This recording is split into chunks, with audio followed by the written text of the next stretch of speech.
Jale, and welcome back to episode 2 of Between the Cons with me, Jale. I'd like to take this opportunity to express my deepest thanks to all the people who've subscribed to the channel in the past 24 hours. We've had over 1,000 views and well over 100 subscribers, and it's just grown far quicker than I ever thought it would.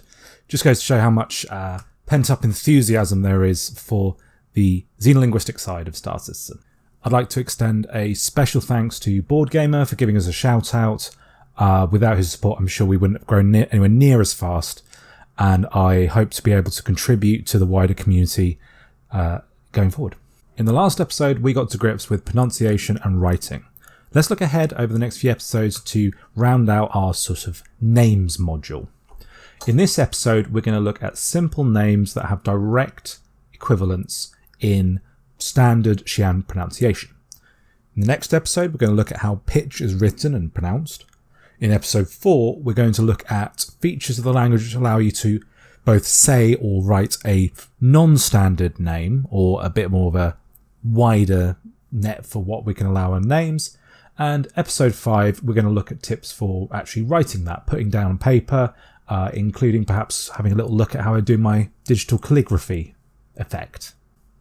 Name translation is an art, not a science. Your name is your name. It is a personal choice how you want it to be represented, and whether you want to try and get it as close to the human pronunciation, make it sound as Xi'an as possible, or just go for the craziest character you can come up with, that's a decision for you to make.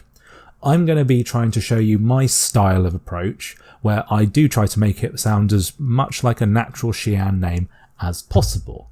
Whether you follow that style is up to you, and I'll try to make all of the options as clear to you as possible throughout. To give us a quick overview, here's the 5 steps I follow when I'm translating a human name into Xi'an. Number 1, I identify the appropriate vowel sounds. Number 2, attach consonants to those vowels to form correct syllables. Number 3, consider if the name can be made any shorter by compromising the pronunciation. Number 4, I decide whether or not to elongate or improve any vowels. And then finally, I'll decide the pitch, which, as I say, we'll see in the next episode. Following these steps, we can translate a lot of names into Xi'an and get to grips with the language a bit more in the process. So let's start with a simple one-syllable example. Luke.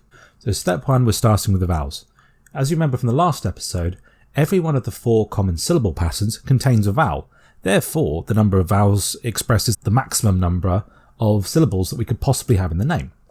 While Luke is written in English with 2 vowels, the E is silent, so we're just left with the U, which is represented by the letter U in Xi'an. So there we go, there's our vowel. We'll then consider what consonants to use. Luke starts with an L, which is a consonant present in the Xi'an language. It ends with a K, which is both present and has a corner form. Don't worry about it being grayed out in the alphabet, that just means it's somewhat slangy and not formal. But it's fine for a human name. So the name Luke can be written as L-U-K. Step 3, this already gives us a one-syllable name, can't get any better than that. So we've not got any scope to make it shorter. Step 4, I look at the name and think about elongated vowels or some of the more interesting compound vowels. It might just be to make it sound a little bit better, put the stress in the right place, or to make the Romanized version look a bit cooler. I think in this case a longer U sound is best. It's Luke rather than Luke. And I think that seeing as it's so short, a macron also adds a little bit of spice to how it looks in SRX, so I'm going to elongate the vowel. Our final result is this CVC syllable. We're going to add the pitch markings to it in the next episode, and you'll notice that we've got these 2 bars over it in black. You might remember them from the last episode when I showed that in the word for Xi'an. This is the Xi'an version of capitalisation.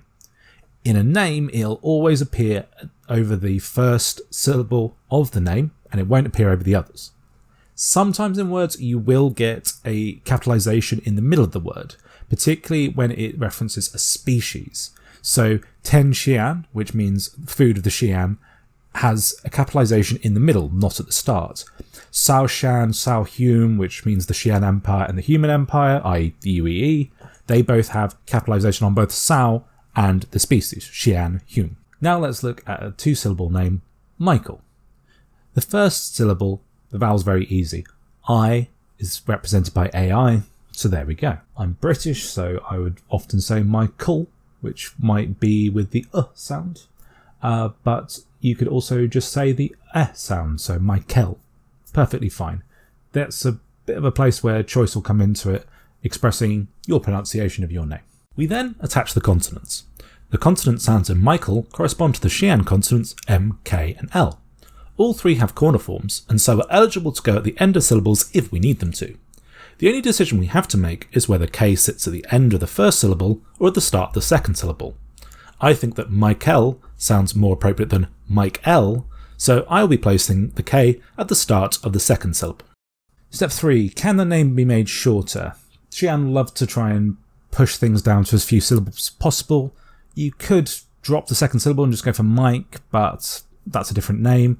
It's up to you, and 2 syllables is fine.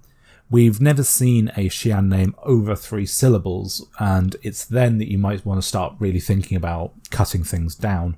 But you can also get creative, as we'll look in episode 4. Step 4. Vowel augmentation. I wouldn't extend the I here because I don't put the stress right at the beginning of the name. I also wouldn't change the because if you put a macron over that, it becomes Michael, which I would have considered a different name from the beginning. If you wanted to, you could put a Y in there and make it Michael, if that's the way you pronounce it. Go ahead.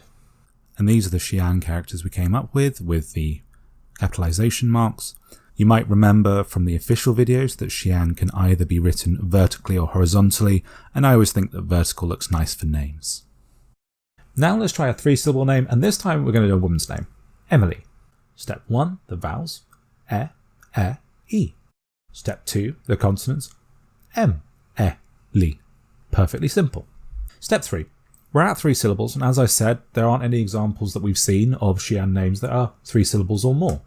So can we make it 2 syllables?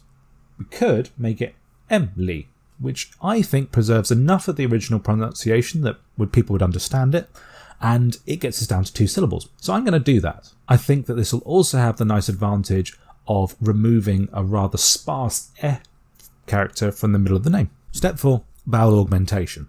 As before, we can't really change the on the start because that would make it A and it'd be Emily. We could elongate the E sound on the end, but I think it'd actually be more fun to put a Y in there again, so it actually ends up looking like a misspelled Emily. And here's the name written out in Xi'an script, without its pitch marks.